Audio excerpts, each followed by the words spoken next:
Wildcards features realistic American superheroes in prose. Temps deals with English superheroes in prose. Here, it's mind over muscle, super psychics with paranormal powers. Temps was created by Alex Stewart and Neil Gaiman. Neil went on to co-create 2 more shared worlds, the shape-changing werewolves in The Weird and the sword and sorcery satire Villains. My friends in Control quizzed Neil about what pitfalls he was trying to avoid in his shared worlds. The pitfalls that we were trying to avoid, if any, was simply that of locking into continuity, locking in too tightly, and restraining people.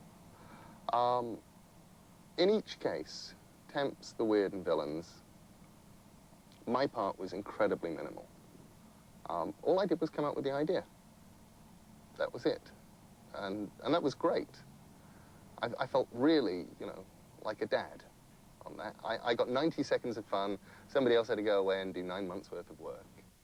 In the case of Temps, it was just saying, okay, look, everybody's burbling on, and this was 1985, I think, when I had that idea, about doing superheroes properly, superheroes in the real world.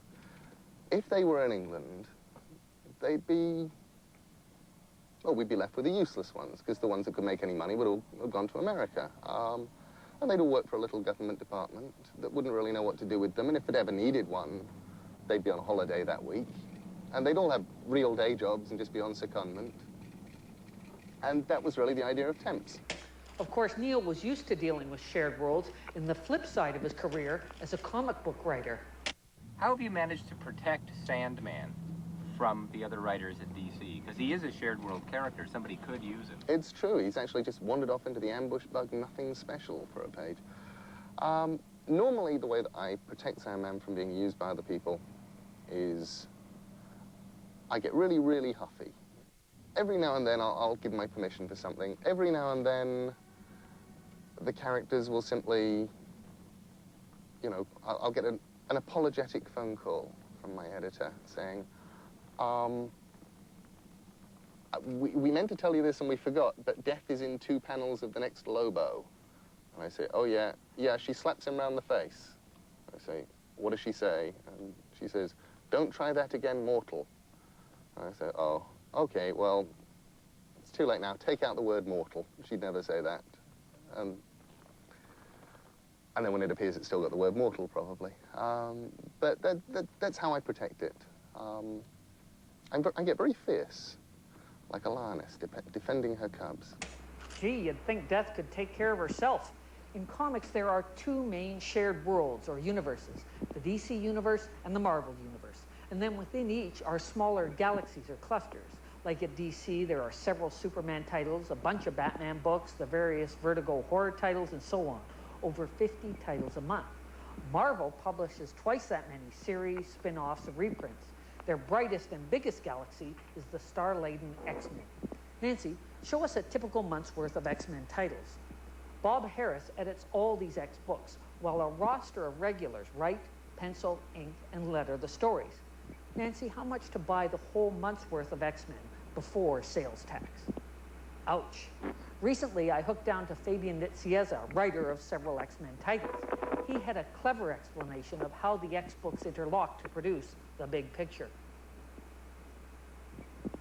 The X-books are a huge puzzle, and they're all on the wall. And for the last 30 years, everyone's been putting pieces on the wall.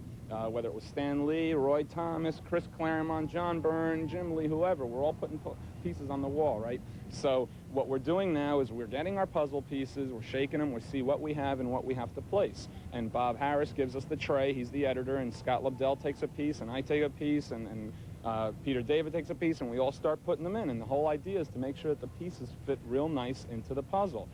Sometimes a piece works really well with another piece that's been put down already 10, 15 years ago. Sometimes it doesn't work as well. We got to force it in there. You know, you try to force a puzzle piece in, and that's what we have to do sometimes because we're all different writers. I just got spit on. We're all different writers, and we all have different ideas, and we might not agree with some of the ideas that were done in the past, but we can't out and out contradict it because that's the good and the bad of the Marvel continuity. So we try to make it work within that context. While the writers interweave the plot twists, their fellow artists must draw a line between consistent look and individual style. Nance, give me a line to John Byrne, please. John drew the main X-Men book from issues 108 to 143. 3 years, 36 issues, over 3,485 individual panels. Ah, John, it's the commander. Neil Gaiman was lamenting the fact that other creators can co-opt his comic characters. I imagine a lot of folks wanted a piece of the X-Men. How difficult was it to keep your characters pure?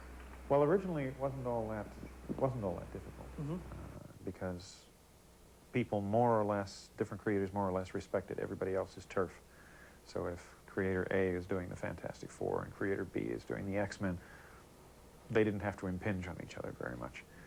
And the way I've described it is that it used to be a situation where if you didn't like what somebody was doing on a book, you waited until they left it, then you took it over and you fixed it.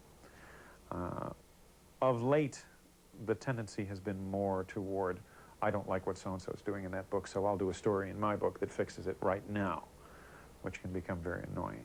You know, it's happened to me twice, and it sort of, I got to the point where I said, you know, I want it to be that I'm the only one who can mess it up. You know. Well, that brings us to your new project. Tell me about the origins of the Next Men. Well, let's see. It basically began because I was growing a little bit tired of the crowded universes of Marvel and DC. I'd always loved the crowded universes, so much history and so much happening. But I realized that there were so many stories that could no longer be told in these universes. You could no longer do the first alien contact story. You could no longer do the first time travel story. And so I decided that a virgin universe was what I was looking for.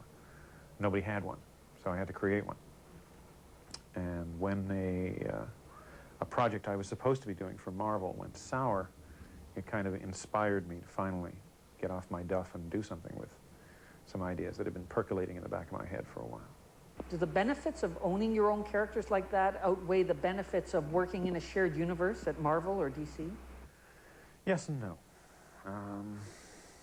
When you own your own character, you don't have to sell as many copies to make the same kind of money, because you get a bigger slice of the cover. So it's 6 of one and half a dozen of the other. By doing just the Next Men, from a purely financial, never mind the satisfaction of creative whatnots, from a purely financial reason, by doing the Next Men alone, I can make as much money as I can by doing 3 books for Marvel, 3 monthly books for Marvel. So there's that, and that allows me to relax substantially and you know, take more time and think the stories through better and not have to pound it out every month, you know. So it is 6 of one and half a dozen of the other, but there's a certain paternal joy in owning your own stuff. Well, I'll let you get back to the kids. Thanks, John. Nancy, who else have we talked to about shared universes in comics? Okay. Okay. Who worked on the X-Men? Oh, well, run one. Shared universe, kind of like a sandbox. We all play in sandboxes. You have your own corner, you play in it. Mostly, you try and play nicely. In my case, I like to play. And I'm pretty good at working and playing well with others. Some people are better at it, some people aren't. But it can be done in a way that I think enhances the whole. It makes everything work well. And I enjoy that very much. I don't enjoy it when the play becomes not even competitive, because of course you're always trying to, you know, I'm trying to beat Frank, he's trying to beat me, I'm trying to beat Chris, Chris is trying to beat John, John's trying to beat all of us. You know, that kind of stuff. But really, I think that time comes when maybe it isn't as much fun in the sandbox, then you try and find some other sandbox where you can have fun or enjoy or whatever. Fabian mentioned writer Peter David. Peter plays in the X-Men sandbox, putting pieces in the puzzle while swinging on the Incredible Hulk monkey bars and riding the Star Trek teeter-totter. Okay, that does it. No more metaphors.